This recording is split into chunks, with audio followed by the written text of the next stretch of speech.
안녕하십니까. 박준성 목사입니다.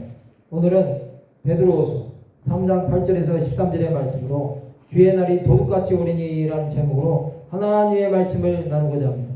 본 말씀은 사랑하는 자들아 주께는 하루가 천년 같고 천년이 하루 같다는 이 한 가지를 잊지 말라. 주의 약속은 어떤 이들이 더디다고 생각하는 것 같이 더딘 것이 아니라 오직 주께서는 너희를 대하여 오래 참으사 아무도 멸망하지 아니하고 다 회개하게 이르기를 원하시니라. 그러나 주의 날이 도둑같이 오리니 그날에는 하늘이 큰 소리로 떠나가고 물질이 뜨거운 불에 풀어지고 땅과 그 중에 있는 모든 일이 드러나리로다. 이 모든 것이 이렇게 풀어지니 너희가 어떠한 사람이 되어야 마땅하냐. 거룩한 행실과 경건함으로 하나님의 날이 임하기를 바라보고 간절히 사모하라.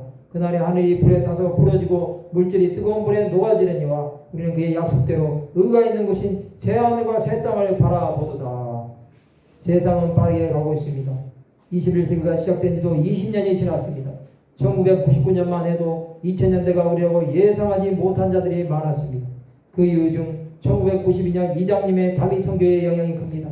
다윗 선교회는 그 당시 10월 28일 시한부 종말로 세계가 종말하면서 휴가 일어난다고 한 사건으로 많은 자들이 미혹되어 무리를 일으킨 적이 있습니다. 이후로도 1999년, 2012년 등 종말론으로 종말에 대한 관심이 지나쳐 많은 영혼들을 미혹하는 자들은 많습니다. 그러나 이것은 사탄의 전략임을 잊지 말아야 합니다. 그래서 수많은 성도들이 영혼이 파괴됩니다. 가정과 재산상의 파탄을 받습니다. 그러나 우리는 이단이나 사이비 종교들이 종말을 말한다고 해서 예수 그리스도의 다시 오심을 전하는 것을 포기하면 안 됩니다. 오늘은 주의 날이 도둑같이 온다는 의미에 대해 생각해보는 시간을 가지고자 합니다. 첫 번째로 주께는 하루가 천년 같고 천년이 하루 같다는 한 가지를 잊으면 안 됩니다. 사람은 시간이 있지만 하나님은 시간의 개념이 아닌 우주를 주관하시기에 하루가 천년처럼 잠시일 뿐이십니다. 즉 사람은 매일 오늘을 살지만 사실은 하루밖에 살지 않는 것입니다. 이것을 시편 기자는 우리의 날이 밤에 한 경적 즉 2시간밖에 살지 못한다고 했습니다. 주의 약속이 더딘 것이 아니라 오래 참으심으로 아무도 멸망하기를 원치 않으시는 것이 하나님의 마음입니다. 그러나 사람은 이것이 무엇인지 알지 못합니다. 하나님을 알지 못하고 우상 숭배하는 자들은 그것이 자신들에게 복을 준다고 믿습니다. 아닙니다.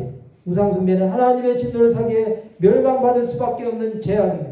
이것에서 돌이키지 않고 회개하지 않는 자들은 소망이 없습니다. 두 번째로 우리는 깨어 있어야 합니다. 주의 날은 밤에 도둑같이 온다고 했습니다. 하나님은 오래 참기는 하시지만 끝까지 참으시지는 않으십니다. 지금 제 가운데 사는 자들은 돌이켜야 합니다. 언제 주님 다시 오실지 그날과 그때는 하늘의 천사도 모르고 아들도 모르고 오직 아버지만 아신다고 했습니다. 마태복음 24장 37절에서 44절에 보면 노아의 때와 같이 인자의 임함도 그러하리라. 홍수전에 노아가 방주에 들어가던 날까지 사람들이 먹고 마시고 장가들고 시집가고 있으면서 홍수가 나서 그들을 다 멸하기까지 깨닫지 못하였으니 인자의 임함도 이와 같으리라. 그때 두 사람이 밭에 있으면 한 사람은 데려가고 한 사람은 버려둠을 당할 것이요 두 여자가 맷돌질을 하고 있으면 한 사람은 데려가고 한 사람은 버려둠을 당할 것이니라. 그러므로 깨어있으라. 어느 날에 너희 주가 임할는지 알지 못함이니라. 너희도 아는 바니 만일 집주인이 도둑이 어느 시각에 올 줄을 알았더라면 깨어있어 그 집을 뚫지 못하게 하였으리라. 이러므로 너희도 준비하고 있으라. 생각하지 않은 때에 인자가 오리라 말씀하고 있습니다. 세 번째, 새 하늘과 새 땅을 바라보게 됩니다. 10절 중반절에서 13절에 보면 그날에는 하늘이 큰 소리로 떠나가고 물질이 뜨거운 불에 풀어지고 땅과 그 중에 있는 모든 일이 드러나리로다. 이 모든 것이 이렇게 풀어지느니 너희가 어떠한 사람이 되어야 마땅하냐. 거룩한 행실과 경건함으로 하나님의 날이 임하기를 바라보고 간절히 사모하라. 그날에 하늘이 불에 타서 풀어지고 물질이 뜨거운 불에 녹아지느니와 우리는 그의 약속대로 의가 있는 곳인 새 하늘과 새 땅을 바라보도다라고 말씀하고 있습니다. 주님 다시 오시면 하늘은 녹아내리고 모든 어둠의 것들이 드러나게 됩니다. 모든 것이 사라지고 나면 남는 것은 최후의 심판이 기다리고 있습니다. 우리는 믿음의 경주를 하면서 이 날을 기다려야 합니다. 하나님의 날을 기다리는 자는 자신을 돌아보는 자입니다. 거룩한 행실과 경건함으로 하나님의 뜻이 무엇인지 깨달아야 합니다. 그날을 앞당기는 것은 듣든지 안 듣든지 복음을 전하는 것입니다. 하나님은 전하는 자는 책임을 묻지 않지만 전하지 않는 자는 핏값을 찾으신다고 하셨습니다. 복음을 전하고 구원받은 자들은 새 하늘과 새 땅을 바라보고 그것을 믿음으로 들어가게 됩니다.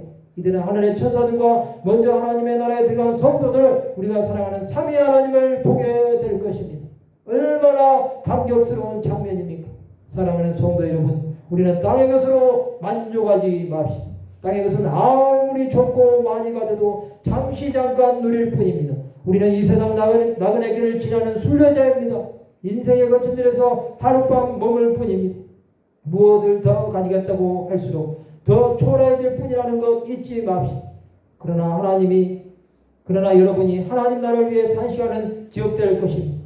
하나님을 예배하고 말씀을 읽고 기도하고 복음을 전하고 몸된 교회를 섬기는 것은 하늘의 사였습니다.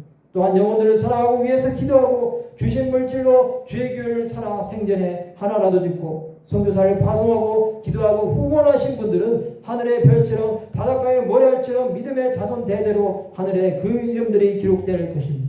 이런 인생 되고 싶지 않으십니까? 말씀을 마치고자 합니다. 주의 날이 돌같이 옴을 믿고 복음을 전파하여 새하늘과 새 땅을 바라보고 하나님의 나라에 이르는 기이한 백성들 되시기를 주님의 이름으로 축원합니다.